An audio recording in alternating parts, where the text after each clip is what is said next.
everybody, Albie for Tech Dissected here, and it's time for another Case in Point, where each week we endeavor to state our case and hopefully make a point.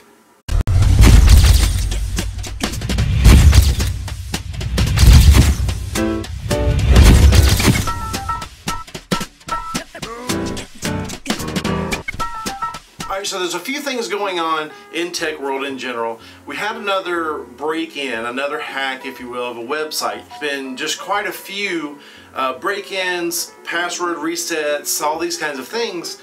And it got me thinking, why are we still using the old Prohibition speakeasy password system?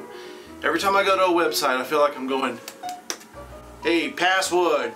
Hey, my password is the Doug Flies East. And then I get into my website or get into my email or get into wherever I'm trying to go. We've got to aim higher. There's got to be something better than strings of letters and numbers with capitals and special characters and a CAPTCHA and all these things, because they're too easily broken into.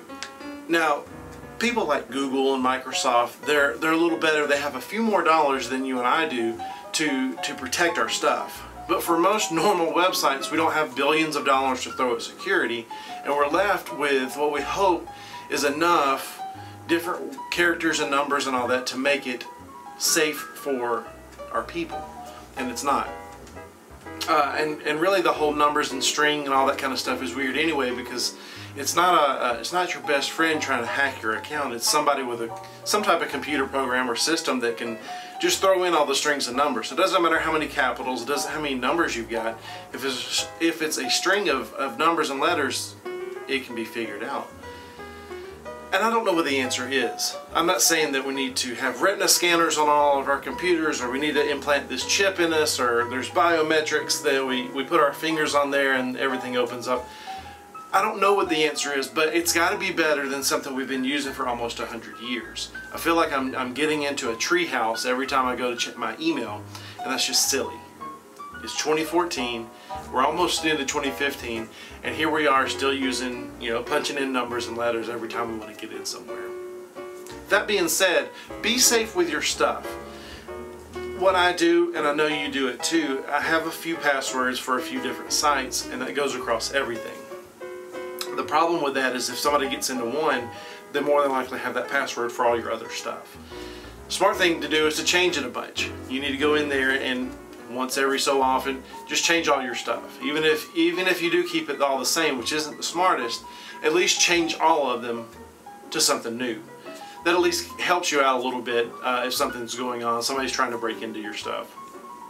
There's too many heartbleeds, there's too many hacks, there's too many break-ins for you to keep using the same passwords you've been using since 1999. Alright, on to something a little more fun, a little happier.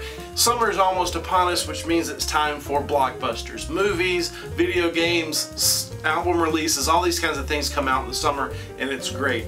I'm a PS4 owner, PlayStation 4 owner, and I've been missing playing games. I won't say I regret my PlayStation 4 purchase, because I always like to have the newest, best stuff. However, there's been new stuff for PS3 that hasn't come over to PS4 yet that I haven't been able to play. Thankfully, they're starting to port some of that stuff over, but I'm ready to play some games and movies and all that kind of stuff too. But I want to know what excites you. What are you most looking forward to this summer, the blockbuster season? Is it the Teenage Mutant Ninja Turtles movie?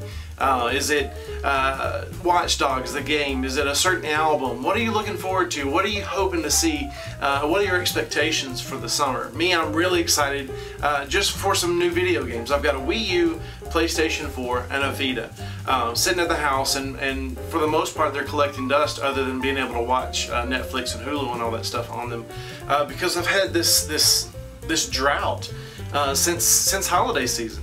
Holidays had a whole bunch of good stuff and played all of them, and now I'm out of stuff to play, especially on my PlayStation 4, my biggest complaint. Brand new system with a really good launch lineup, and then here we are sitting with nothing to play because I've played through all of them, or played all the ones I'm interested in.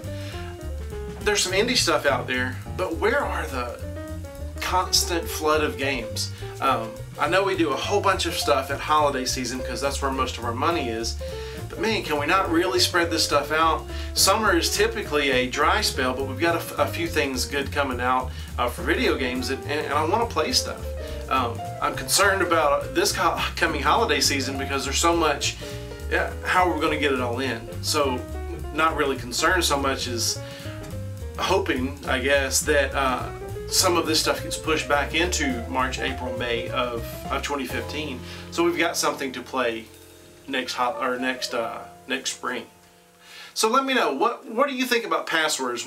Do you have a solution? I would love to hear a better solution than knocking on the door and having the guy poke his eyes through and ask you for a password. What's your solution? Or what video games, what movies are you excited about this coming summer season? Be sure to leave a comment down below. Also, let me know what you'd like to talk about on the next Case in Point, where we try to state our case and hopefully make a point.